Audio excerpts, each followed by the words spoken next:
tournant des années 40 et 50, le petit père des peuples Joseph Staline met en œuvre la construction d'une voie ferrée le long du cercle polaire entre les fleuves Ob et Iénissi. C'est un projet titanesque et mégalomane du maître du Kremlin, propre à démontrer au monde la supériorité du système soviétique sur les forces de la nature. La main-d'œuvre n'est pas un problème, car Staline a sous la main la réserve inépuisable de travailleurs esclaves du goulag, le système brutal et meurtrier du travail forcé en URSS.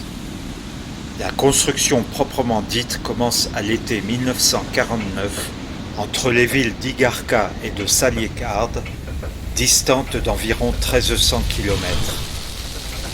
Un chantier part de l'est vers l'ouest, c'est le chantier 503. Un chantier part de l'ouest vers l'est, c'est le chantier 501 vers lequel je me dirige. Mais tout est fait dans la précipitation. Des études de faisabilité bâclées, pas de plan et des cartes de la région imprécises. Dans les faits, l'avancement des travaux guide l'élaboration du projet. C'est le règne de l'improvisation totale qui se fait dans des conditions épouvantables. Le froid arctique l'hiver, la boue du dégel au printemps et l'été, la fonte du permafrost transforme la région en un immense marécage infesté de moustiques et de tampes. Les défis techniques rencontrés sont, à l'époque, insurmontables pour assurer à la voie ferrée une assise stable qui s'affranchisse des variations du permafrost. Pour tout vous dire, la tâche est irréalisable. Tout le monde le sait, sauf que Staline en a décidé autrement. La tâche est réalisable.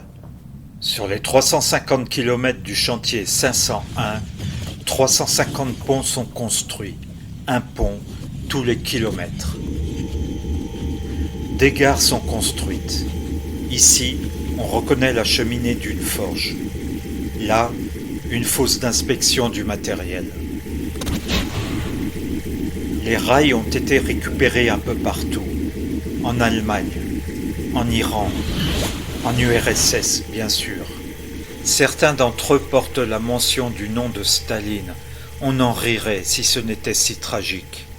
Et puis 34 camps surgissent de terre pour enfermer les 70 000 esclaves avec ce qu'il faut de barbelés, de miradors et de cellules disciplinaires.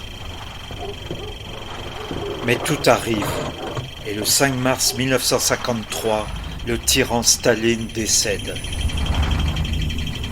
Pas moins de 3 semaines plus tard, les nouveaux dirigeants, bien au courant de l'absurdité économique qu'est le goulag, prennent la décision radicale de libérer environ la moitié de la population des camps du RSS et de stopper immédiatement les chantiers 501 et 503 qui sont purement et simplement abandonnés.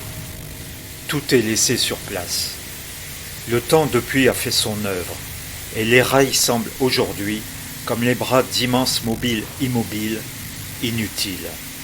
Les ponts, les miradors et les baraquements s'affaissent, s'effondrent et s'effacent même de la mémoire collective au profit d'un grand récit national qui exalte en continu la gloire et la puissance militaire russe, qui exalte en continu la Russie éternelle, forcément éternelle, victime des menaces de l'étranger décadent, forcément décadent.